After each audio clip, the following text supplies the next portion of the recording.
The world is full of insanity. I think that's a notion that many of us can agree on, no matter our race, religion, gender, whatever. The world is crazy. And often, what it takes to be able to comprehend, to be able to truly handle the insanity that is out there, it's finding those who understand,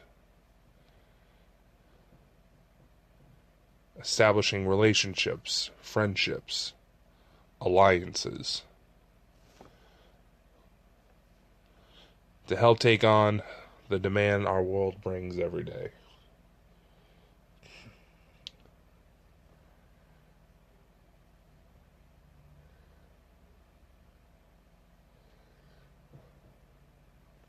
My name is Dakota Frandsen. There was a time when I had my own team. We used to go by the name of the Paranormal Raider Force. We disbanded after an incident involving demonic possession. Nearly killed most of us. And since that day, it'd be almost a decade now,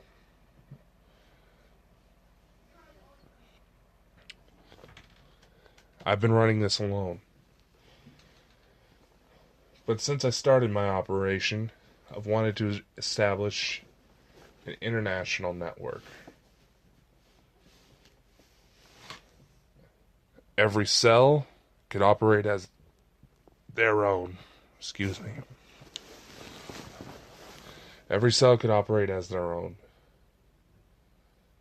They can take on their own specialties, form their own regulations,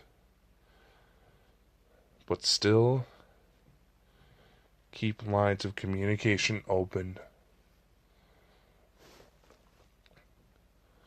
so that those who may be more knowledgeable about certain incidents are just a phone call away. I've wanted to establish this, but finding the right people has been a challenge. Tonight I want to do something a little different from the previous episodes.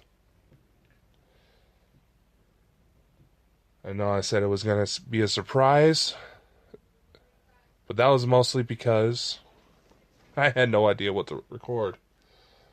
But now, I do.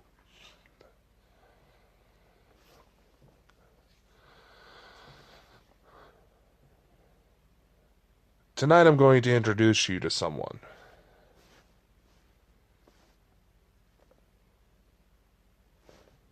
who, in essence, will allow for more coverage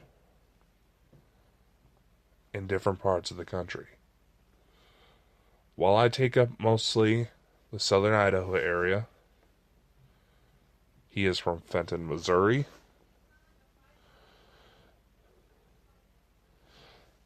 And the purpose of tonight's episode,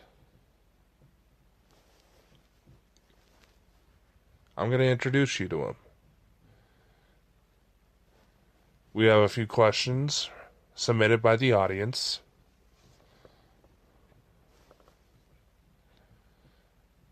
That we're going to ask him to give you guys a chance to get to know him.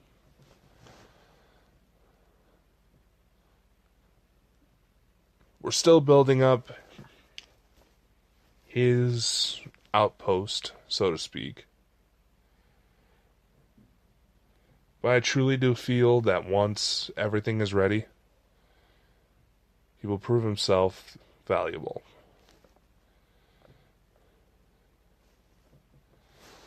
And I know I'm probably going to mispronounce this, and I apologize in advance. Ladies and gentlemen, Eibon, Karsus. I said bring it!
Hey everyone, Dakota Frandsen here, Specialist of the Strange.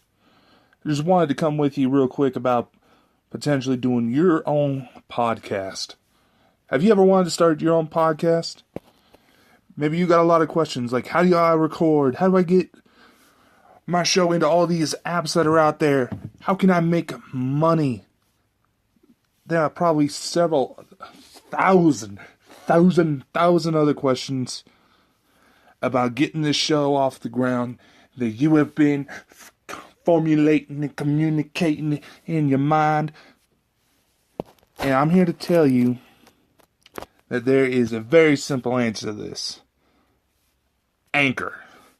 Anchor is a one-stop shop for recording, hosting, distributing your show.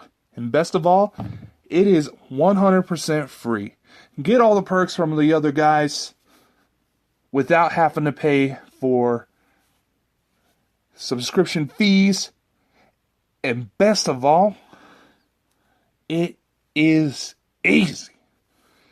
And in fact, Anchor can match you up with sponsors who want to advertise on your podcast right now, which means you can get paid doing what you love. Isn't that the fucking dream, my friends?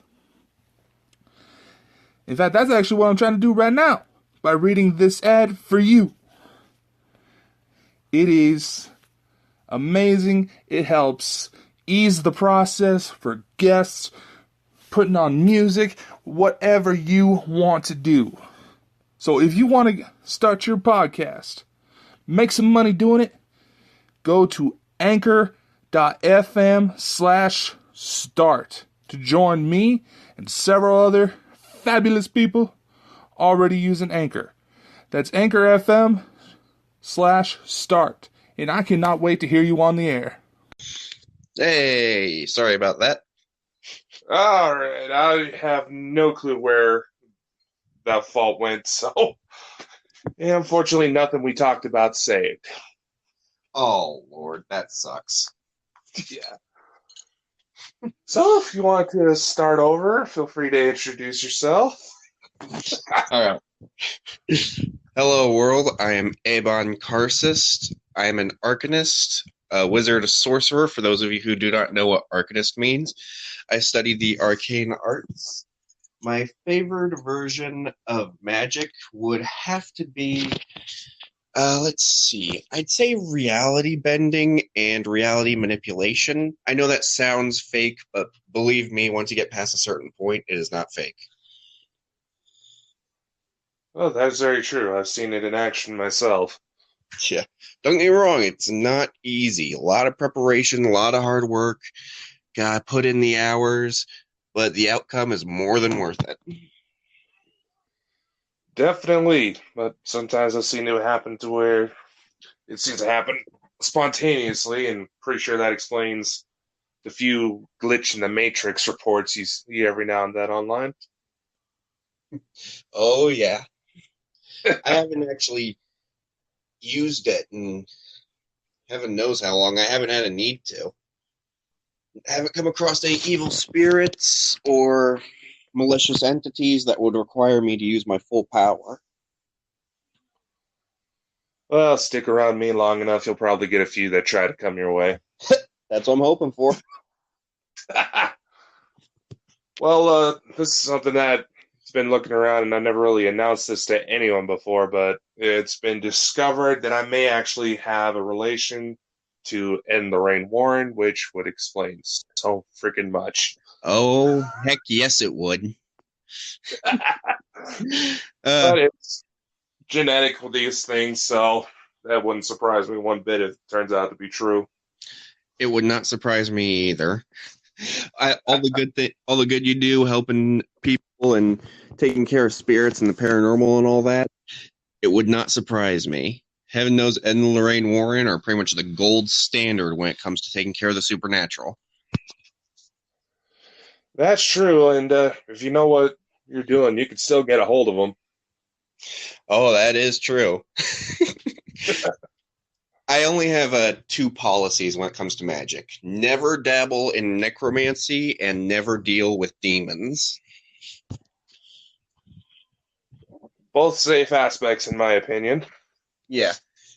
Because heaven knows both of them, it's trying to like, I love the metaphor this guy told me. It's like trying to herd a goose. They always try to go off and do their own thing, and they bite you every chance they get.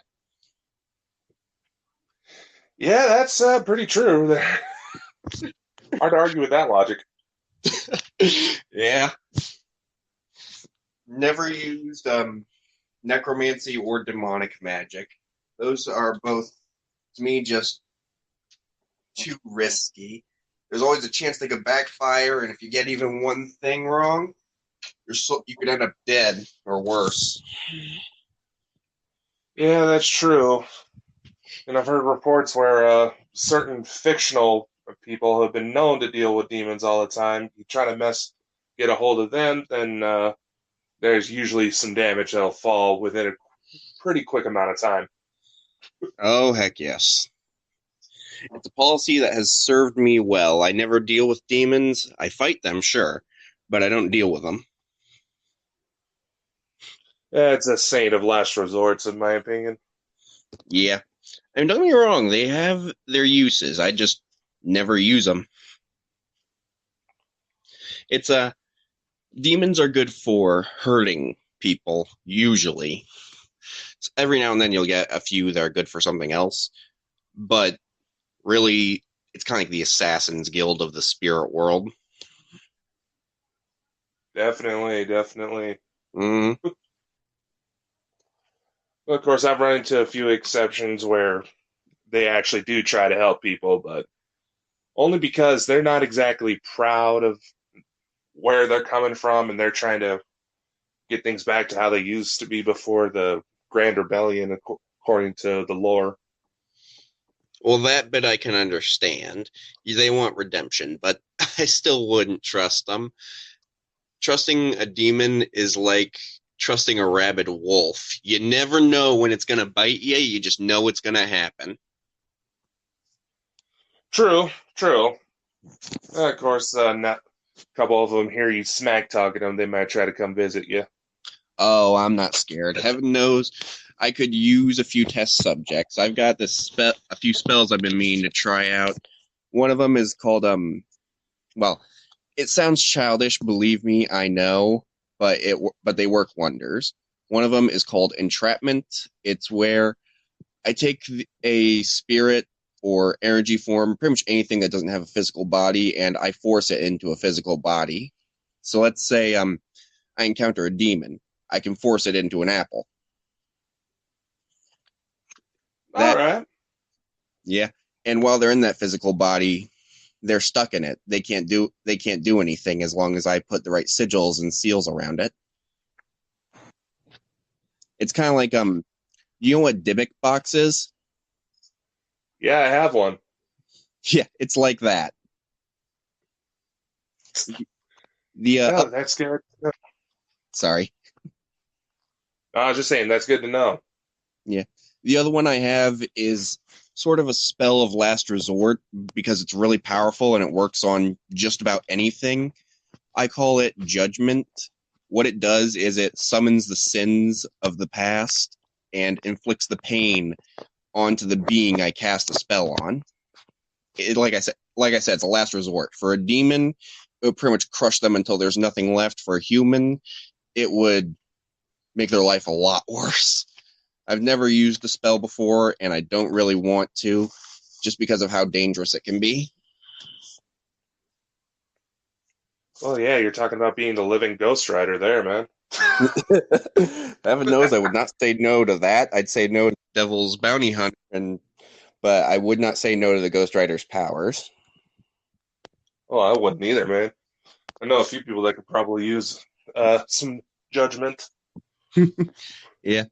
I actually do have one more rule when it comes to magic. I do not hurt people using it unless I absolutely have to, because that stuff can come back to you. Yeah, and a lot of people don't realize it. When it does, it usually comes back with momentum. Oh, heck yes. Goes around, comes around, and hits you twice as hard. I mean, I know ways around that, but they're never good. Usually... No, they're not. Sorry, go ahead. No, I was just agreeing with you that they're not, man. Yeah. Pretty much the only way I found to prevent, the negative energy from coming back and hitting you twice as hard is to literally absorb the negative energy. But the more you do that, the worse off you are.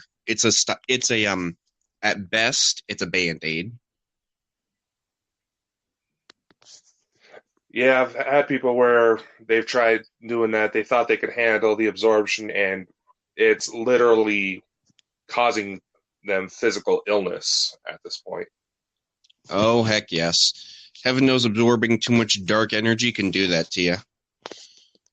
When it comes to the spirit world and energy in general, there's only about 3 types. The good, the bad, and the neutral. The more you absorb of each one, the more different you become. You absorb a lot of good energy, you're going to live a long time, people are going to love you. You absorb dark energy, you're going to get sick, people are going to hate you. You absorb neutral energy, nothing's going to change. Very true. I think that captures it pretty well, actually. Yeah, that's why I do my best to avoid dark magic and dark spells. Heaven knows. Yeah, it's good to avoid it altogether. Yeah. All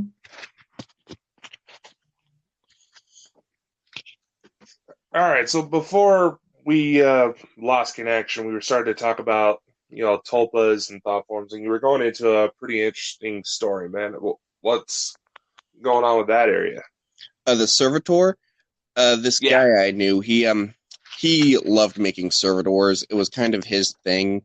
He loved it so much. He would create servitors to help him out with little problems. For instance, his favorite servitor, he names them after Pokemon. He called it Mew. It increased his psychic abilities so it could help him with, I kid you not, soccer of all things. Huh. Yeah, servitors are kind of like Swiss Army knives. You can use one for pretty much anything, but you gotta keep them on a short leash. Because if they get out of control, it can cause a lot of problems. Shockingly, it's not the first time I've ever heard of servitors or tulpas or whatever label you want to use for them being named after Pokemon. There's one I'm pretty sure is a tulpa that's kind of gone on its own way, but it's not really causing any problems. Based on the descriptions, I call them Mewlings because they kind of resemble Mew in itself, but it kind of looks like what is it? They kind of have markings that are similar to Kitsune, the spirit foxes in Japanese folklore. Ah, there's been a few alleged sightings that I've come across, but nothing ever really came out of it. If anything, it seemed like Mewling was trying to help the person because they were kind of in a dark spot. That does make sense. Servitors can be used for any number of reasons. They can be used to help people. They can be used to hurt people. Heck, you can even make one a demon if you so wished. That's true. That's true. Mm-hmm. Seems like you look through history, there's probably a few cases where that's exactly what happened. But at the time, nobody knew about it, so they kind of just described it as some dark sorcery. Which isn't inaccurate because they are created by sorcery, but it's not entirely true at the same time. Yeah, that's what I try to tell people. I was like, in fact, I usually tell people take anything you hear as with a grain of salt. Just about everything only has about 1% of truth to it at face value. It's figuring out what exactly is the rest of that 99%, or if that 1% is that the event happened at all in the first place. Yeah, heaven knows people do tend to blow things out of proportion. One time at this house I used to live near, people said it was haunted. Turns out it was just it was an old house. You know, it was like a historical landmark. Turns out it was just the janitor, basically. People thought it was haunted and they were so scared, and I found out it's just the dang janitor. Yeah, I've had stuff like that happen too, man. There was a case I worked a few years ago. It was actually at a local elementary school. The janitor, he was talking that he would hear what sounded like a bunch of guys messing around in the heater room, which actually used to be a middle school locker room. There would be toilets flushing by themselves. There would be voices. It was an old school. It was just barely celebrating its 100-year anniversary. Turned out the voices in the basement were just the water heaters. You know, you're sleep deprived and they start clicking real fast. It kind of sounded like a bunch of idiots goofing off in a locker room. Some of the voices turned out to be families nearby who would let their kids play on the playground in the middle of the night. All right, now what about the flushing toilets then? Actually, sometimes I spoke to a plumber about this, and apparently sometimes when if not enough water pressure is running to a building, if one area is running water, it can mess with things just enough to where it could cause the toilets to flush by themselves. Basically, just trying to balance everything out when not enough is there to work with. Oh, yeah. Heaven knows not every problem is supernatural. Sometimes you just gotta look for the real solutions, the scientific solutions. And if there aren't any, well, then you know what you're dealing with. But if there are some, then not a problem.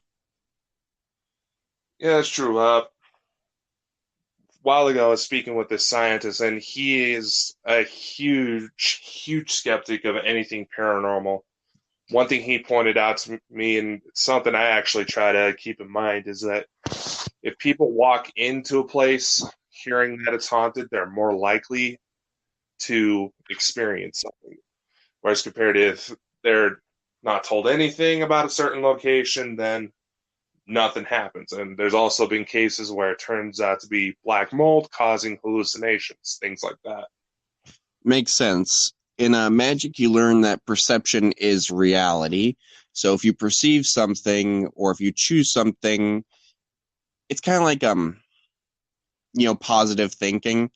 If you think you can do something, you can usually do it. Same concept, except on a much bigger scale. Yes, and and we've already talked about this before, but I've seen plenty of reports where people are accidentally causing things to manifest just because, they're authors and they're constantly focusing on it. Most famous example going into sorcery happens to be none other than John Constantine, apparently. Oh yeah, you told me about that. I couldn't believe it at first, but I was flabbergasted by it, but it didn't surprise me because when people put that much focus into something, it's hard. They can take on a life of their own. Oh yeah, I actually had a chance to speak with one of Constantine's original writers to kind of find out the mindset he was in, and he finally got back to me on that. I haven't told you about this one yet. Heaven knows I'm all ears. All right, so let me get this pulled up. Now, of course, naturally, you have to ask what kind of research they go into building the character. It looks like the main source of Constantine's manifestation, and for people that don't know, right around when the first comics were released, the writing team, Alan Moore, Jamie Delano, they all came out and said that they had run-ins with Constantine himself. The design for the character was modeled after the singer Sting, but they swear to this very day they ran into him in person. I had a chance to actually interview him for an upcoming book of mine. And one of the things they told me is that part of the reasons behind it is because they obsessed themselves over the character, and not just when they were writing. It was something they were thinking about when they went to bed, and then when they woke up. And that there was also a lot of research delving into magic, and Alan Moore is a well-known occultist, so try to get a hold of him to find out more, but nevertheless backs up some of the theories out there. Oh yeah, which actually brings me to a pretty interesting point. I know this sounds crazy, but I swear it's true. Do you know how false gods are born? I have a few ideas, but what trail of thought are you going with?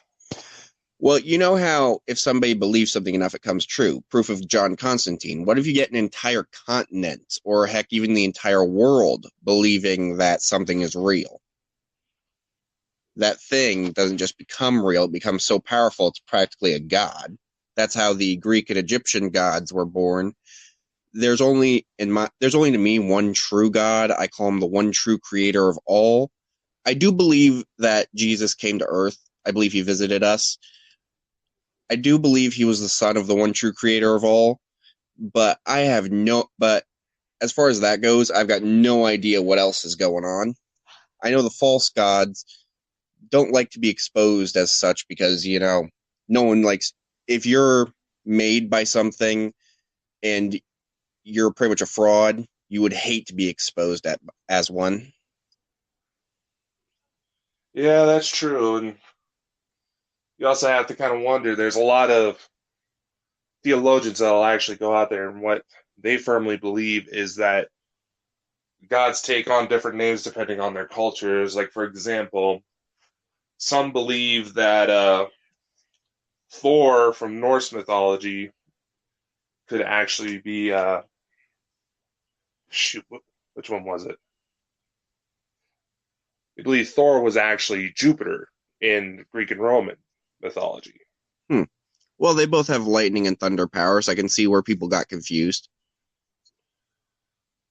Well, no, it actually says where a lot of reports back then actually says that they see something similar. So maybe it's just an act of confusion, or maybe the false gods that you're putting them popped up in more than one place, and maybe all the mythologies and religions of the world are only reporting on the things their area happen to be seeing. So that's one thing I've always wondered.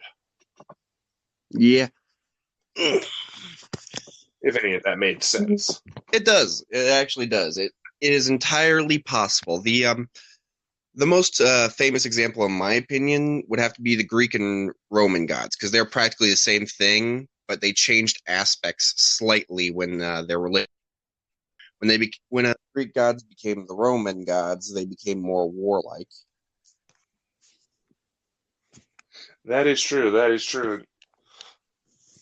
Another thing that was often pointed out to me that I know this is going to probably piss a lot of people off, but historically speaking, if you look at stories of like the Nephilim, for example, there's a slight indiscretions that make some people wonder if Judeo-Christian faiths were never monotheistic in the first place. And it's just that over time, as people took over the stories and modified religious texts, that's how it seemed to be. But if you look at some of the oldest scriptures, there's mentions of more than one God.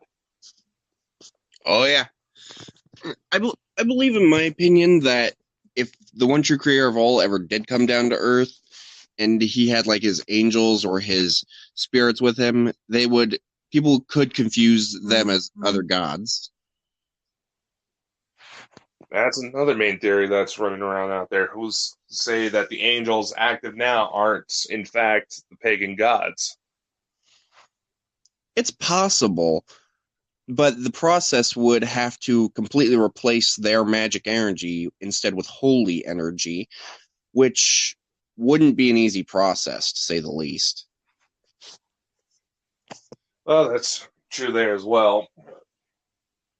But of course, it's also one of those things that we won't know for sure until we get a celestial that's willing to spill the beans.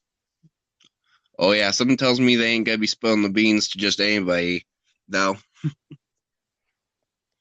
Well, yeah, a lot of things I've noticed, and it seems to be a common theme, even if you go into like extraterrestrial phenomenon, there's a lot of where it seems like there's a purpose cover up to where it's simply because they realize the second the real truths come out, people are going to start freaking out. And we can't ever agree on things in our political climate. Just as an example, if we go to say that God's are real, this is actually what's going on, then all hell would break loose. Oh yeah. Heaven knows people disagreeing goes back as far as time itself. Actually, there is one thing that interested me, but I know it would piss so many people off. There is actually an angel of magic.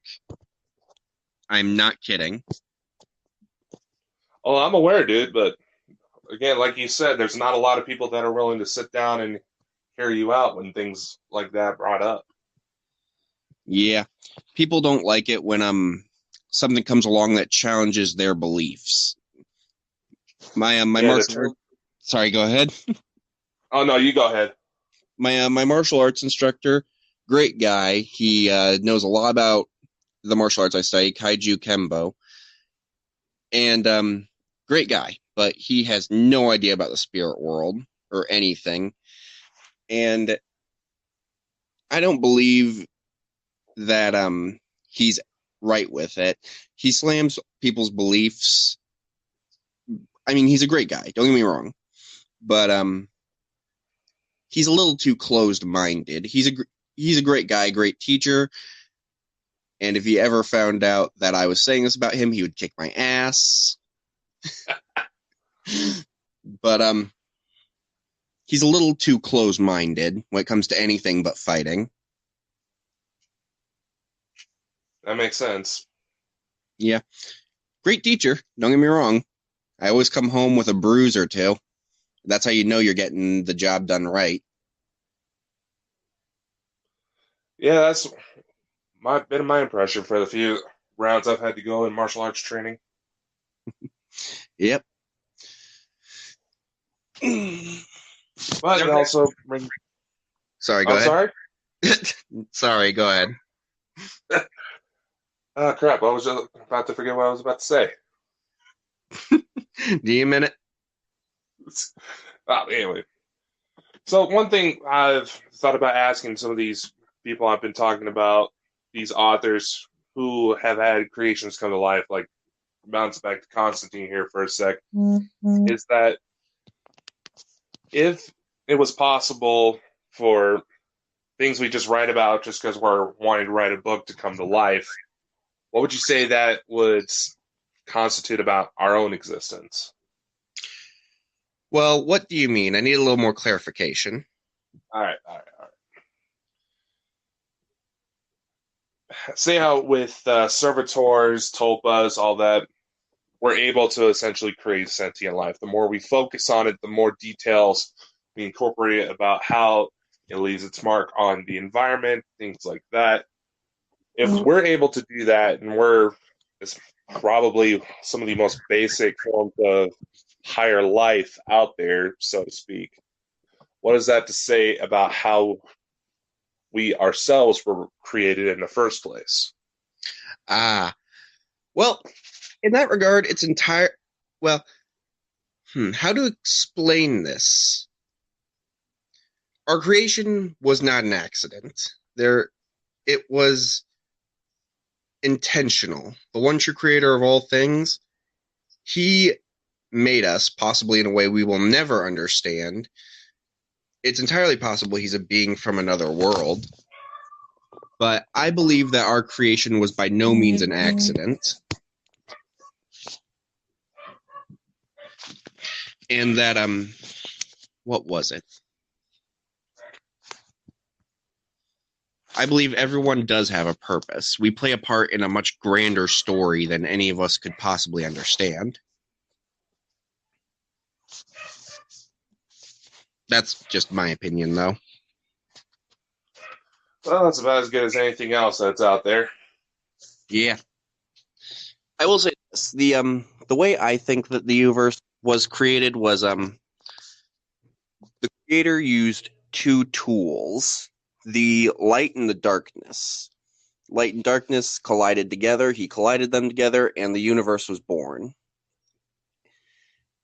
That's my opinion on it, though. Well, it certainly matches a lot of the stories that are out there from early religions, so maybe you're onto something, man. I like to believe so. I do go on spirit quests, as people put them, but I don't use drugs or anything like that. I use either sensory deprivation or I kind of baptize myself using water and sometimes salt. And every time I do, I learn so much. Oh, really? Give an example. The first time I ever did this was just a simple salt bath, basically. I held my breath 3 times. I was being guided by a spirit. And I held my breath 3 times, and every time I went underwater, I learned and saw something new. It's actually how I learned about the creation of the universe, how the creator used darkness and light to create everything. The knowledge was so vast, it literally leaked out of my head. I had to record it all. The other thing, sorry, go ahead. No, I was just commenting. Go ahead.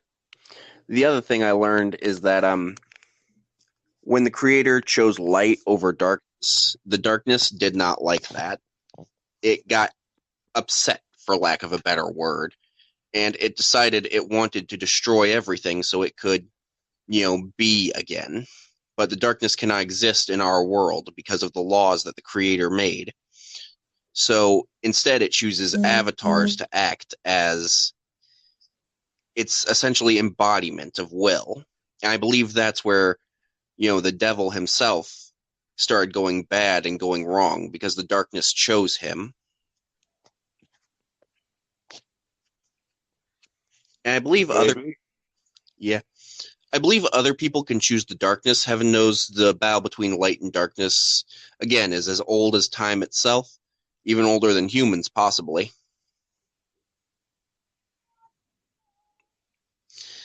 In my opinion, demons, the devil, things of darkness, they're usually almost always aligned with the greater darkness, even if they don't know it.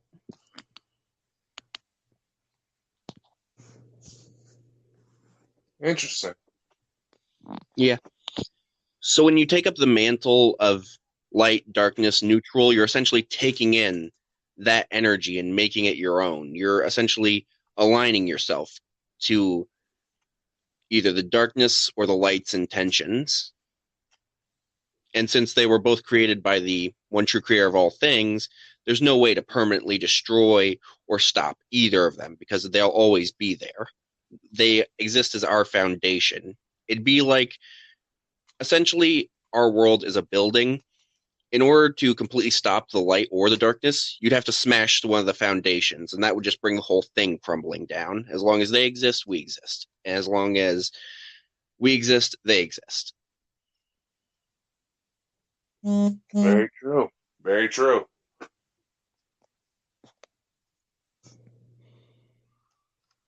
So, now I know you found me through my appearances on Strange vs. True Stories, and you know some of my backstory. What are your thoughts on allegedly special individuals being selected by either side? I think it's entirely possible, and I think actually, I don't think it's possible. I think it's fact. When you've got two opposing forces of legendary biblical power, it's only natural that they're going to pick people who they think is the best suited to their cause to fight for them.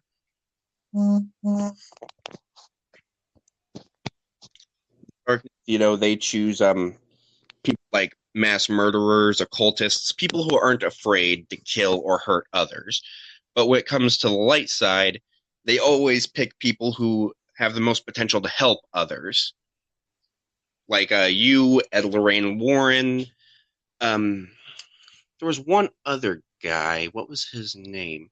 Oh, he was the guy who inscribed the angel language. His name escapes me, though. I know who that is. I was just reading. I actually have a few copies of his stuff. Dr. John D. Yeah, I think that's him. And, he had someone helping him with that, but his name is starting to escape me as well. Yeah. Heaven knows there are a lot of names out there in the paranormal world that are very important that people that it's either so obscure or not very well recorded that it's easy to get confused. Yeah, I've noticed that a lot of that's a good word for it, commoners. Some of the viewers might not know this, but there's links on my website. You can probably dig it up. But you probably also heard of the stories of the guy that on Strange but True Stories is known as Hunter, right? Oh, yeah, I've heard of him. All right. Tell me, you feel free to be completely honest. Did you think we were one and the same guy? No, I did not. Seems like you're in the minority then. I'm used to that, believe me. But I have done research on both you and the Hunter, and I don't know who the Hunter is, but I can say with certainty that you are not him. Well, I've noticed I've been watching some of the comments, and there's quite a few people who still to this day think we're one and the same guy. But if you actually listen to the stories, the timelines that it sets out, it places Hunter. Steve actually told me his real name, but I won't disclose it out of respect for him. But Hunter would actually be old enough to be the same age as my parents. Yeah, that's one of the things I noticed. He is older than you. And also, I read that he has a limp, sort of, and is retired. He also has a daughter and grandkids, I believe. And your daughter, Olivia, has not been born yet. If she is, then somebody's got some explaining to do. Oh, heck yes. But there is an update, and it's not the one that was shown on Strange but True Stories, because I know there's a lot of people from that channel that actually listen to this show. Yes, there is an update. I'm pretty sure I found her mother, but I'm trying not to pressure it because how the heck am I supposed to go with that? Yeah, heaven knows how are you supposed to tell the girl you're dating, hey, I got a visit from an archangel. He says you're going to be my baby mama. Well, she's actually aware of the story. And on the rare chance she's actually listening, try not to get all flustered about it. We'll take this as slow as we need to, but I don't know. I've seen like baby pictures of her, and I just knew right away, honestly. Yeah. I'm not going. Olivia's mom's been located, if anybody's wondered. Yeah. Heaven knows. I'm curious what Olivia's future will hold, because she's going to be your daughter, so naturally she's probably going to have a very strong polarity, for lack of a better word, towards the supernatural. That very thought scares the life out of me, man. Yeah, believe me, I know. This stuff it can mess you up big time if you're not prepared. Well, to be honest, I'm only comparing it with my own experience, but I was actually, I guess you can say I was considered a psychic kid. I was always able to see this kind of stuff, and I honestly thought it was normal up until I was about 10 or 11. That's when I started realizing, wait a sec, you guys can't see this crap.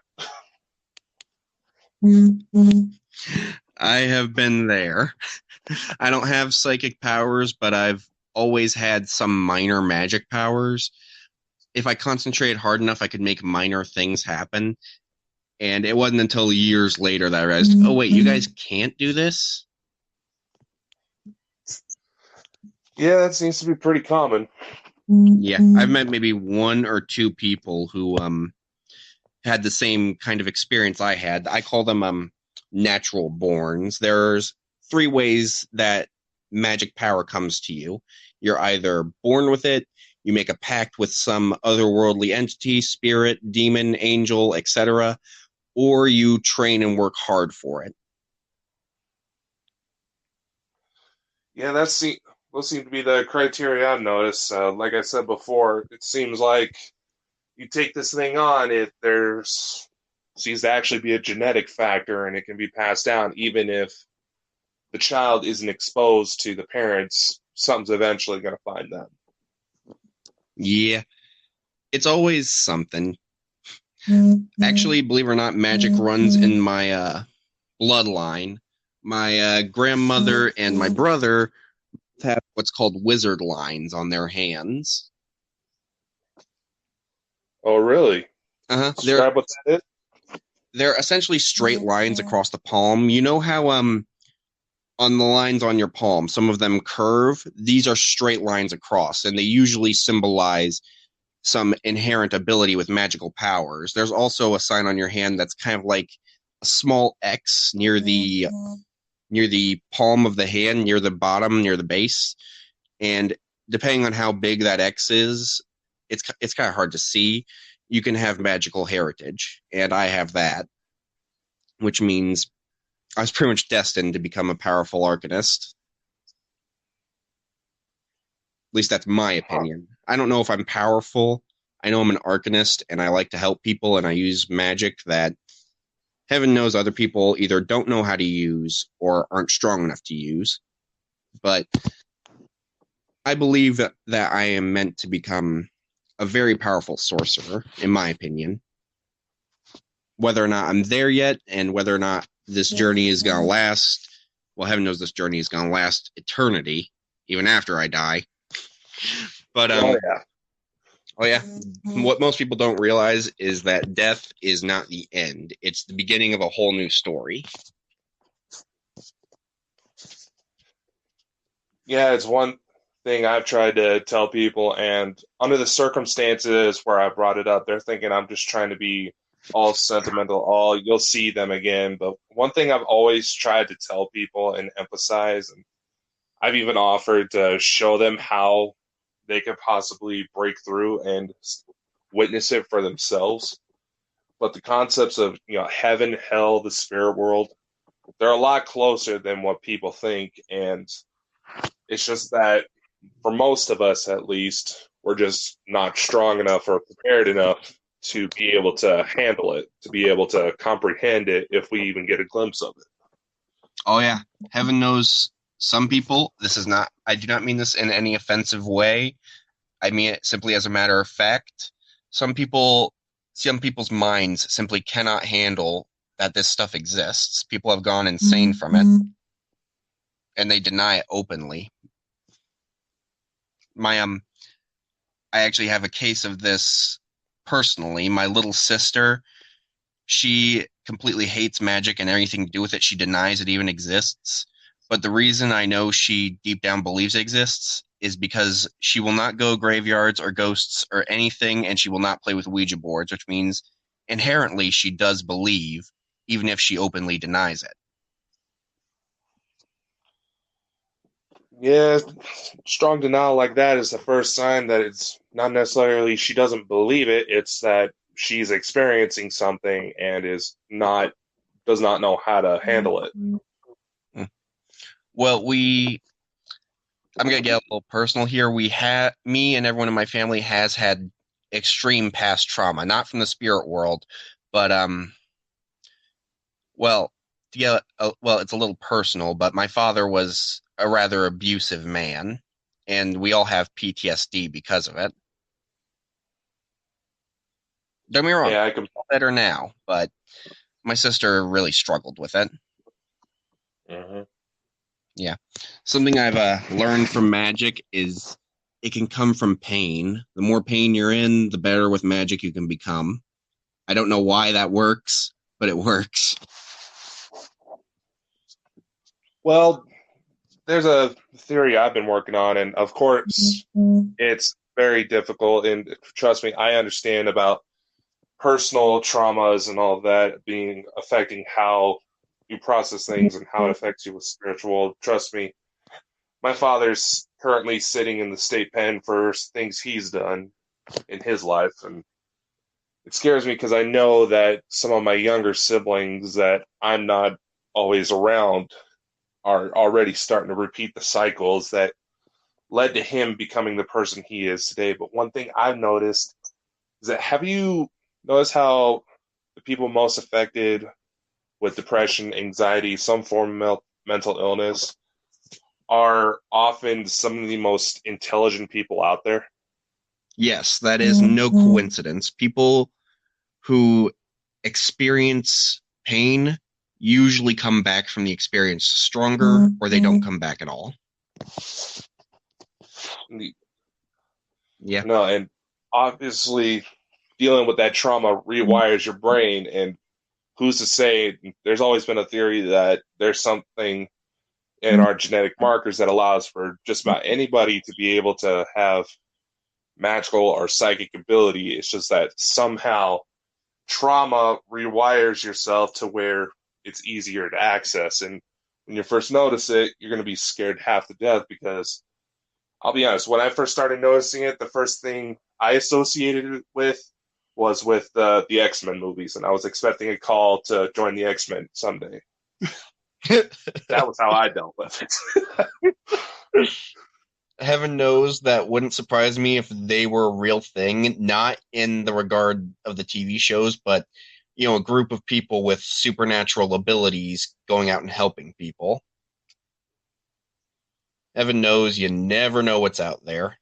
One of my favorite instances of this was actually something I heard on Strange But True, where a group of government soldiers encountered a Nephilim in Afghanistan. They killed it, and the government carted it away. Yeah, I've heard that story too, and it's pretty much become a kind of a urban legend amongst people who have been stationed over in Afghanistan. But some of the other stories I've heard from those guys, you kind of have to wonder what's going on. Oh, yeah. I mean, they've been through war and everything. Heaven knows it could be just PTSD. That's true. And unfortunately, my father was also a soldier. He was based over in Iraq, and I noticed that at least, if I'm not mistaken, it was at least 10 other guys from his unit are also sitting in prison because they were doing the same things my father was. So, kind of have to. Another thing you have to take with a grain of salt, and unless you find some way to either go in through time and see it for yourself, or I personally believe there's a lot of experiences that won't be verified until the day we all have cameras planted inside our eyeballs. Ain't that the truth? Heaven knows there's only so much you can take at face value in word. That's very true, man. Mm-hmm.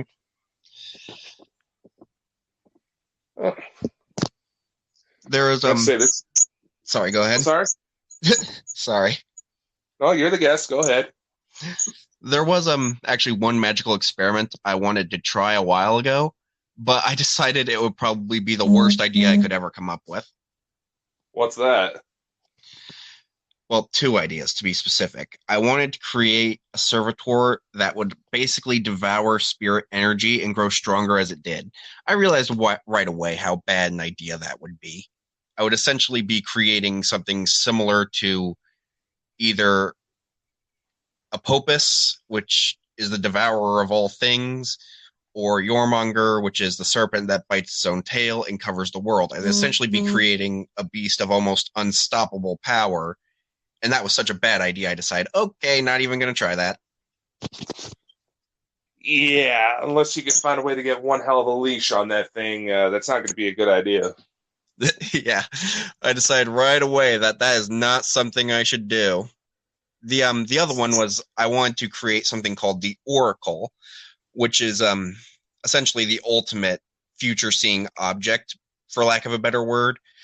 It will allow you to see every possible outcome of every possible future depending on what action you take. But I quickly realized that if I did create something like that, either everyone would try to get their hands on it, or whoever possessed it would go completely insane with all the possibilities.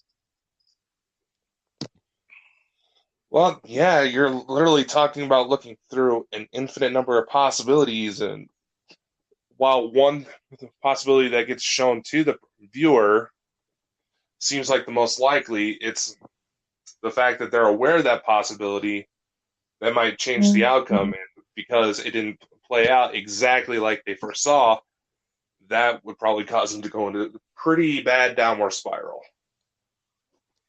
Oh, yeah.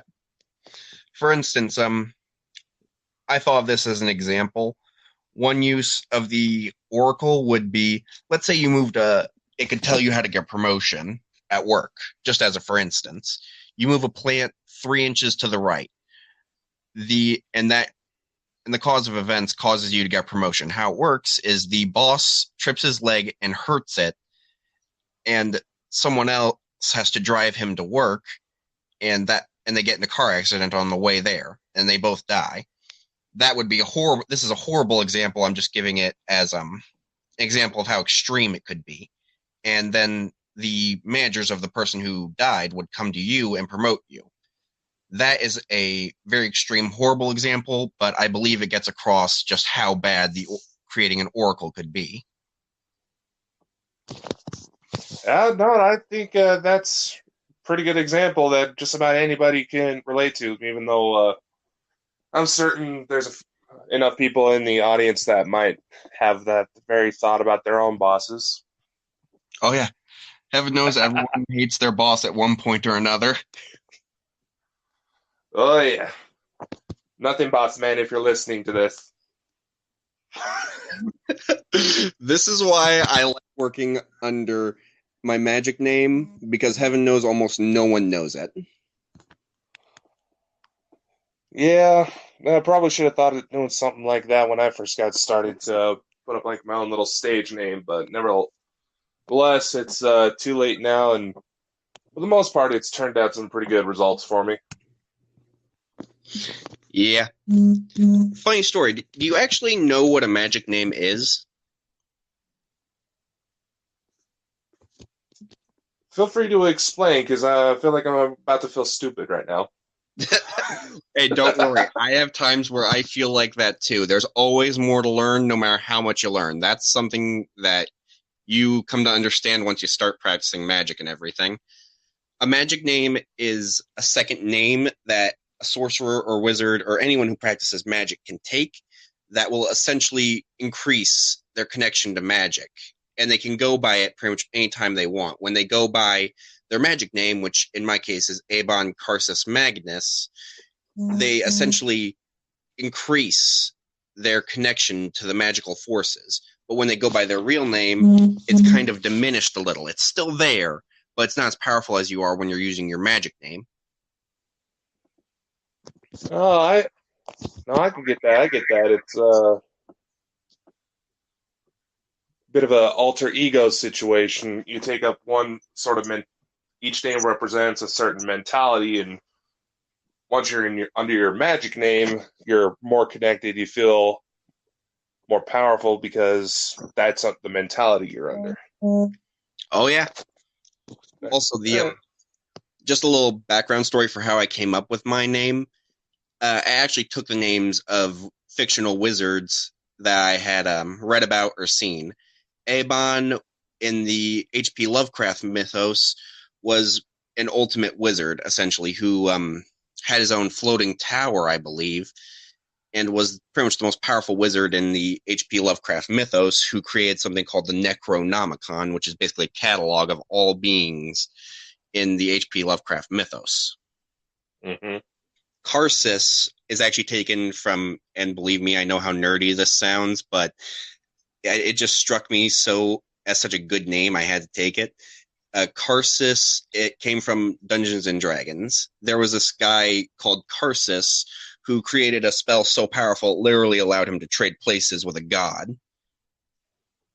Of course, it failed, and all hell ensued afterwards. But the guy was such an accomplished Arcanist and wizard, I just wanted to take the name as my own. All right. In case you're wondering about the last part, Magnus, that's just another word for magic or magic user. Yeah, I kind of figured that, but it's fitting. Yeah, I believe so. It used to be my name was Eibon Zerdif Magnus, but that just didn't feel right to me.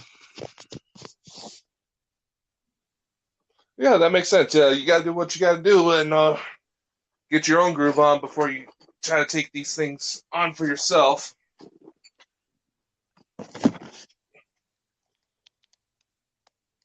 Yeah. Heaven knows, I know people might be thinking this, but I'm actually not interested in starting my own magic group. I'm in no way experienced enough to be coaching others or telling them anything about magic. I'm still learning. I've only been at this for, let's see, I started this in middle school, so I'd say I've been at this for about maybe 10 years. Yeah, sounds like you've been at this about as long as I've been public with my stuff. Yeah. Although, when you tell people at face that you're a magic user, it kind of makes them either think you're crazy or you're really cool. There is no in between. Yeah, I've noticed that. Just mentioning that I'm into the paranormal in general. Yeah. People tend to be closed-minded when it comes to things that they either don't understand, or think are wrong, or some other third thing I'm not thinking of. Yeah, that's definitely the truth, man. Yeah. This is just a for instance, and this is a horrible thing that actually happened. My father, he is a racist, and I dated an African American girl. Let's just say he got very colorful with the language. It was one of the few times I was tempted to punch him in the face.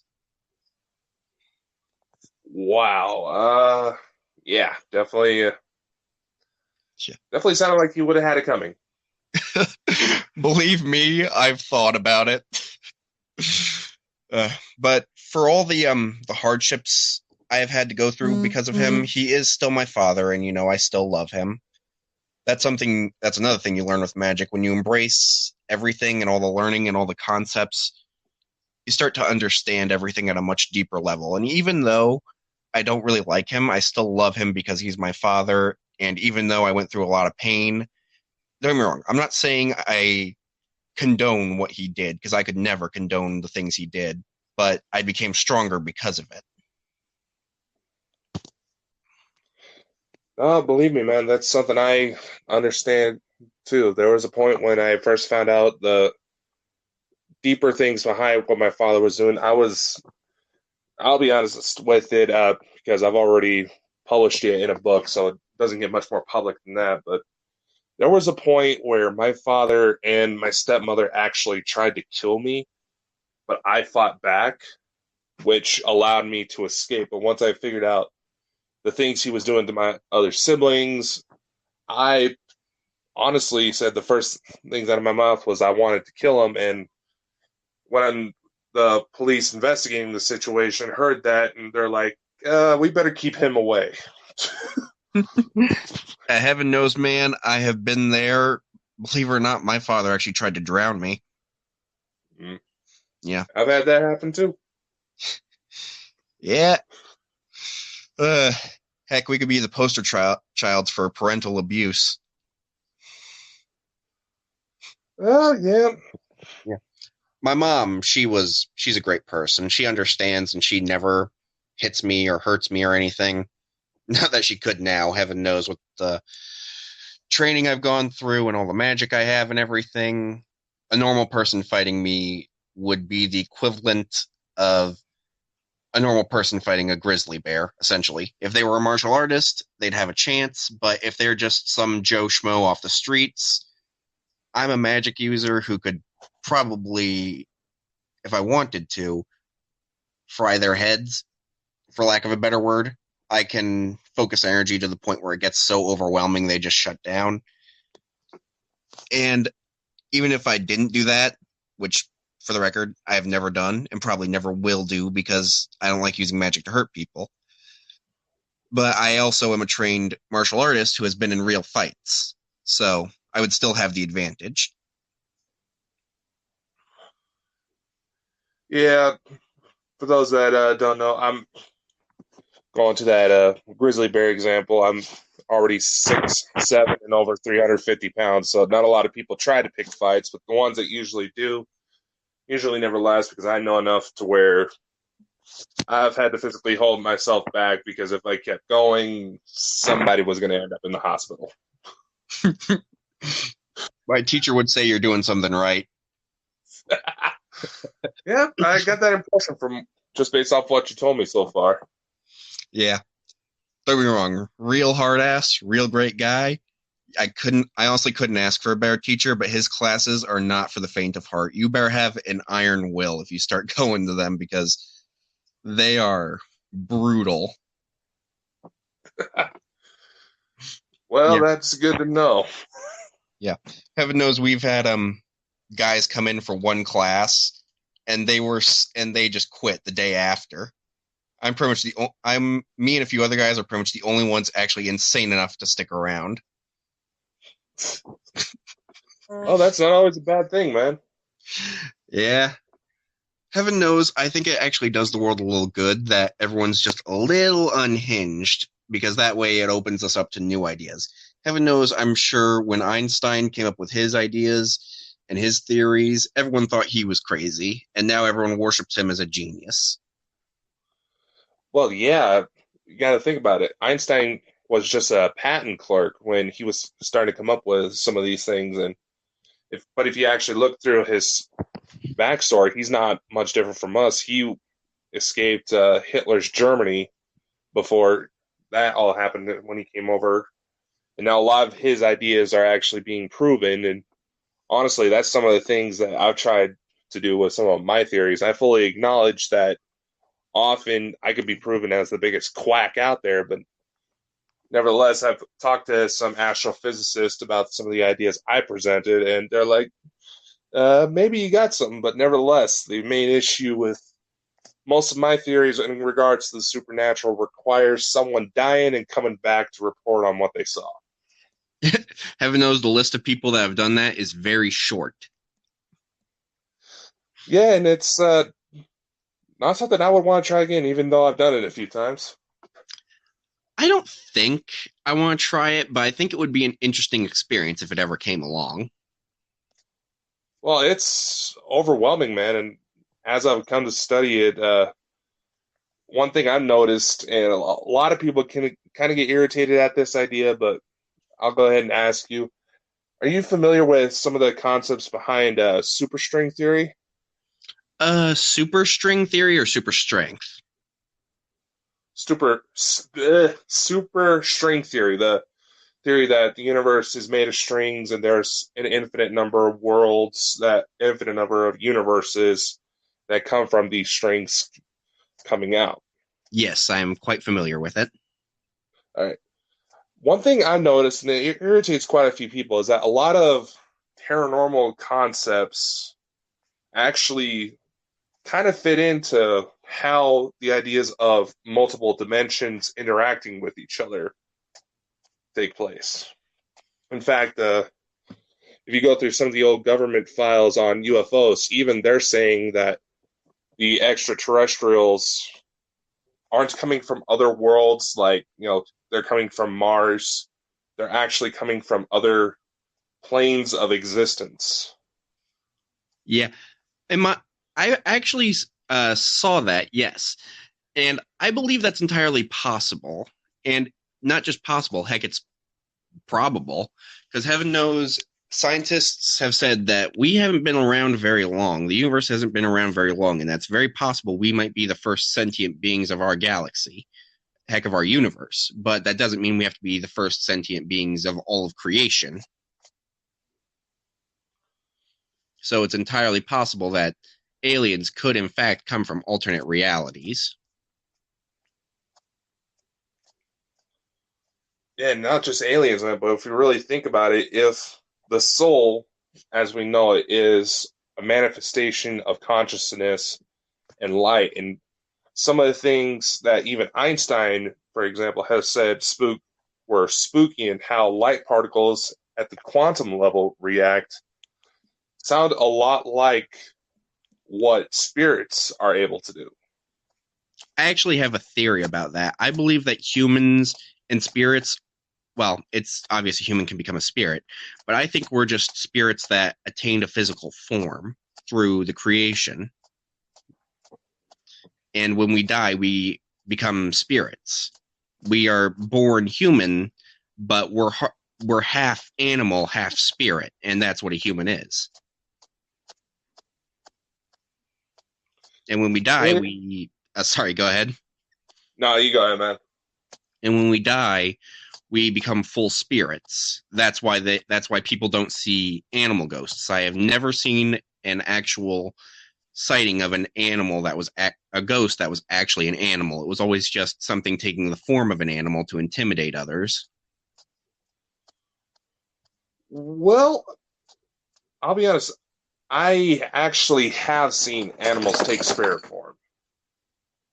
Really? And yeah. Huh.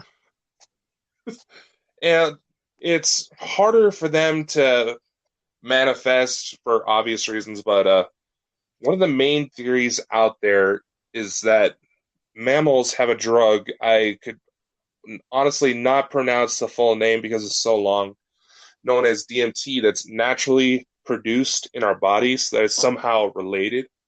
And so far, it's only been mammals that I've heard of actually manifesting as spirits after they pass away. That would make sense.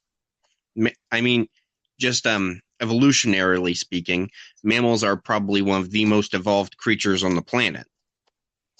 They may not have been around as long as, insects, reptiles, fish, but we evolved from them and have gone, in a sense, beyond them because, well, here we are. We've done things no other creature on this planet has ever done. Exactly. It's like, so who's to say that somewhere on the evolutionary line, you see all the jokes online all the time about why we don't see ghost dinosaurs. What if the organs that produced that DMT chemical didn't come around until certain species of mammals started appearing? Because I've seen instances where it's been like the family dog that manifests. I gotta admit, I have not seen anything like that, but I would love to. I'll be honest, the first time I ever caught on to it, it was one of the most heartbreaking experiences because it was the day my grandfather passed away, and it's where I've also learned firsthand because I saw them appear for myself. And another thing, going back to the whole Olivia story, as it said on Strange But True, my grandfather was the only person who ever seemed to actually physically see Olivia. So, in fact, Olivia being there actually helped me see the other spirits that came along. And one of the first things I noticed was my grandfather's pet dog, who actually passed away a couple weeks before he did, came out and actually sat on his chest, and my grandfather was reacting like, "Get this damn dog off of me," because he was having a hard time breathing. Makes sense. I mean, I guess the dog missed him enough to come back. I mean, heaven knows dogs are incredibly loyal and incredibly loving creatures. It wouldn't surprise me if, of all the animals in the animal kingdom, a dog would come back simply because it wanted to be with its human again. Yeah, that's possible. I've heard a couple of stories here and there where it's also been cats, but main thing I've always heard, and after that experience, I'm pretty confident it's the case, is that when we go to pass away, the last loved one to pass away before us will actually come through, because it's easier for them because they're more recently deceased. I don't know. Again, that falls back on needing to die and come back. But perhaps it's the last loved one we met that passed away in our lives that comes to help us cross over. Well, it would make sense. It'd be a slight comfort in the face of death. Oh, yeah, it's an adjustment. And what's going to be the first thing that's going to make you feel more comfortable is other than seeing a familiar face? That is very true. Oh, there is actually while we're on the subject of death and the afterlife, there is actually something I learned about that I found rather interesting. There was a type of spirit that, well, you know how the undead work, right? There are people who have either tried to come back or who didn't want to die. There's actually a rather interesting form of spirit that I only recently learned about. It's called a wraith. What a wraith is in life, it was a sorcerer who tried to extend their life using magic, but failed. And as a result, an impression of them was left behind that ended up gaining sentience and became a wraith. And apparently they are very powerful. They're pretty much like the Dementors from Harry Potter. They suck the life out of you. Yeah, that's what I've heard about wraiths too. I've never personally encountered one, but I've heard stories of if I wanted to try my luck, I'd know where to look. Heaven knows going up against a wraith would not be an easy task, to say the least, because they know magic. They can suck the life out of you, literally. Heaven knows just how strong they are. And there is That's very true. Sorry, go ahead. No, I was just agreeing with you, man. Go ahead. There is one thing I actually considered and thought about. I never considered doing this, but the instance of a person succeeding in using magic to prolong their lifespan could potentially result in a being called a lich, which is essentially an undead wizard who retained most of their sentience, but not their humanity. Never encountered one, never heard of one actually being successful, but the idea of it interested me, because if it was possible, it would mean that somewhere out there's this immortal undead wizard doing God knows what. That kind of sounds like something you'd find on digging around on the dark web, man. Oh, heck yes. That and, of course, role-playing games and the like. Oh, true.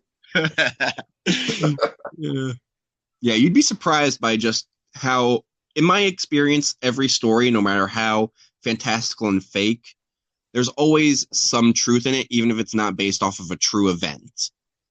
There's always some little thing that is that is true in our world, even if the story is completely made up.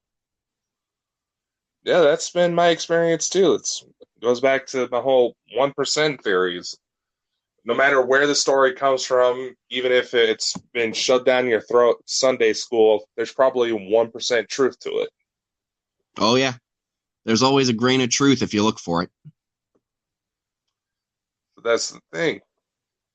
Finding out that truth is going to be one of those things that not a lot of people can handle, and unfortunately, as today's political climate shows, confirmation bias, if it goes against their own beliefs, they're not going to accept it no matter what you do.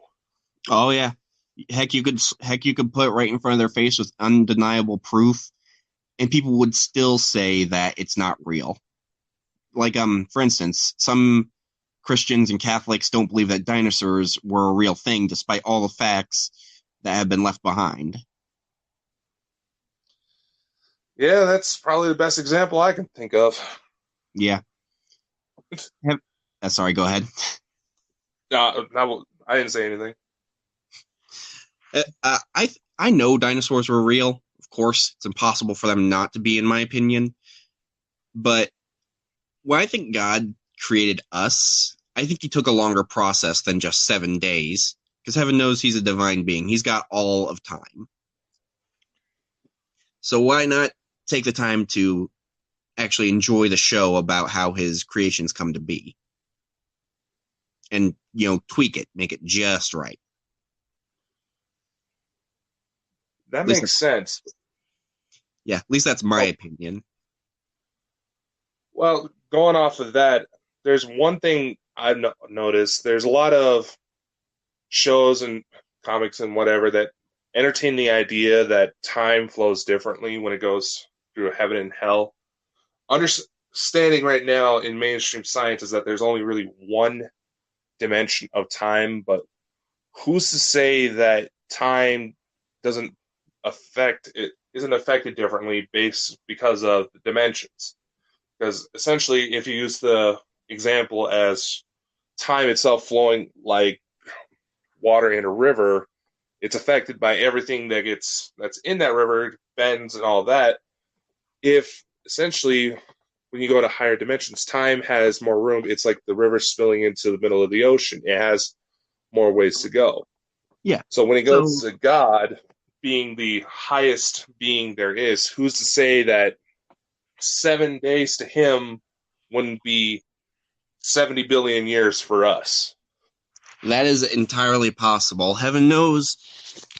I've heard a theory that hell's timeline is actually slowed down so that 1 year here would essentially be 100 years in hell. Wouldn't surprise me. Heaven knows they've got all eternity.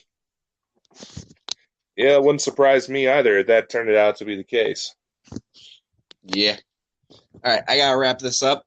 I got a full day ahead of me. It was nice talking to you, man.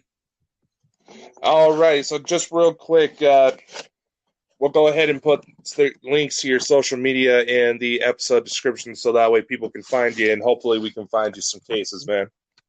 I'm looking forward to it. All right, well, thank you for coming on, and feel free to contact me whenever, man. Thanks for having me. Will do. All right, no problem, man. You have a good one. You too. Bye. Bye.